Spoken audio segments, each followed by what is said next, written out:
Hi you two, happy Tuesday and welcome to another English lesson. In today's English lesson we are going to be focusing on another reading skill. So we've looked at explain and we've looked at find and copy already. And today we're going to be looking at prediction questions. So the title of today's English lesson is Predict. I would like you to pause this video and discuss with your adult at home what it means to make a prediction. What is a prediction? So pause this video and talk about that with your adult at home. So well done to those of you that have done that. If you said a prediction is where you make an educated guess about what's going to happen in the book, you are absolutely right. You are guessing what's going to happen. Now, we are guessing what's going to happen based on what we have read so far. So we're using our knowledge of the book to make a prediction. So I'm going to show you a prediction question. I'm going to read a page in the book, but we also need to think about what we've already learnt in our Amazing Animal Journeys book, and that's going to help us answer this question. So today's question is, predict why the jellyfish move from one side of the lake to the other. I'll say that again. Predict why the jellyfish move from one side of the lake to the other. So I'm going to get my Amazing Animal Journeys book and I'm going to read the page to you about the jellyfish. So hopefully you will just be able to see that. A seawater lake on an island in the Pacific Ocean is home to golden jellyfish. Every day, millions of these animals swim from one end of the lake to the other and back again. So it's a very short migration, but without it, they would all die. So these jellyfish migrate every single day, but they don't go very far. They just move from one side of the lake to the other. Now have a think about what we've already learnt in our book. Why do animals migrate? So we've learnt that it could be to do with food, and we've also learnt that it could be to do with what the weather is like.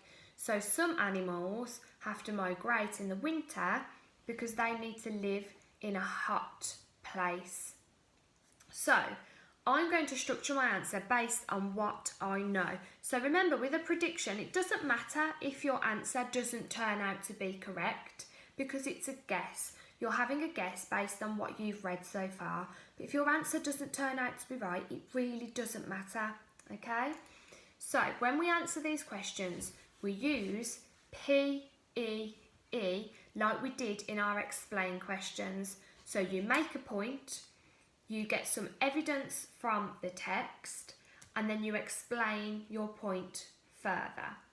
So I'm going to start with a sentence stem, and I'm going to start with I predict that. My sentence stem, I predict that, and I'm going to say the jellyfish. I'm using some words from my question to help me structure my sentence.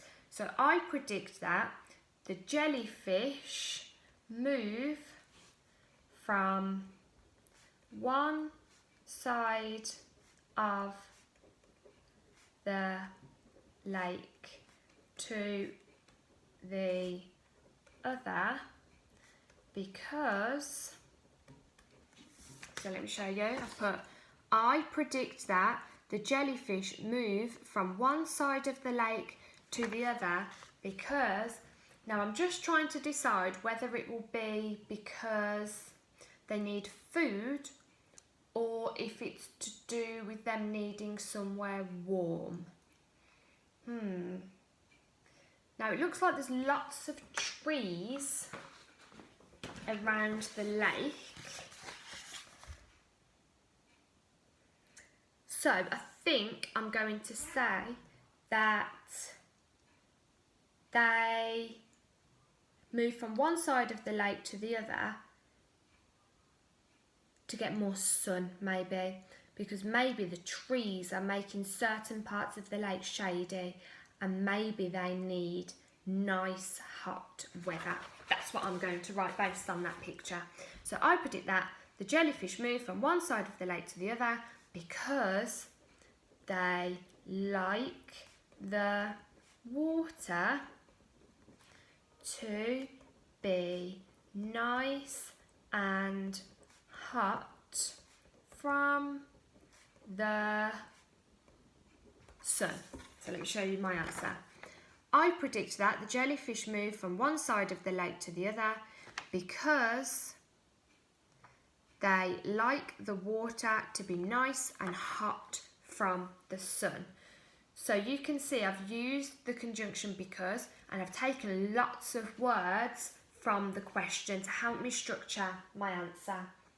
So now I need to look for some evidence to back up what I'm saying. And we know that migration, the word migration here, can mean an animal needs to move somewhere hotter or they're moving to find lots of food. So I'm going to use that as my evidence because that could mean that they need to go somewhere hot. So I'm going to write, in the writing, it says. Now remember, when I'm taking evidence from the text, I have to copy the exact words. Can't make it up. It's got to be from here. It's one of the only times I let you copy is when you're taking evidence or when you're answering a find and copy question. So I'm looking for the sentence about migration, and it says it's a very short migration. So in the text it says it's a very short migration. So last sentence, I need to explain. This is telling me, what's it telling me? It's a very short migration. So this is telling me that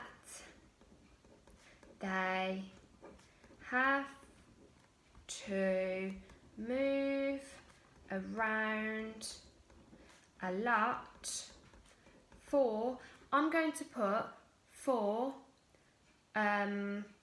food or to be able to live in a hot place, because it could mean either of those.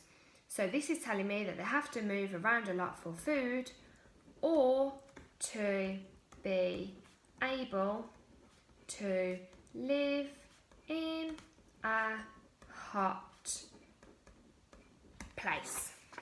So as you can see there, my paragraph is 1, 2, 3, 4, 5, 6, 7, 8, 9 lines long, and it's got my PEE, it's got my point, my evidence, and my explanation in it. So for this lesson unfortunately isn't on Doodle. This is part of your English Mastery Flow model. So on your showing activity, I have just re-explained how you answer a prediction question, and I've put some sentence stems on there to help you structure your answer. And then I have taken a photograph of a page in our Amazing Animal Journeys book, and I've taken a photograph of this page for you. And your prediction question says, if the monarch butterflies could not get to Mexico, predict where you think they would migrate to. So what you need to do, you need to read this page here that is on your PDF document, and you need to use the evidence from the book, so use the writing from the book to help you come up with your answer. When you have done your fluency challenge, you can then move on to your proving and your extending to help you really perfect your knowledge on prediction questions. So again, if you've got any questions, please send me one on the Google Classroom or send me a message on Class Dojo. So have fun with that activity.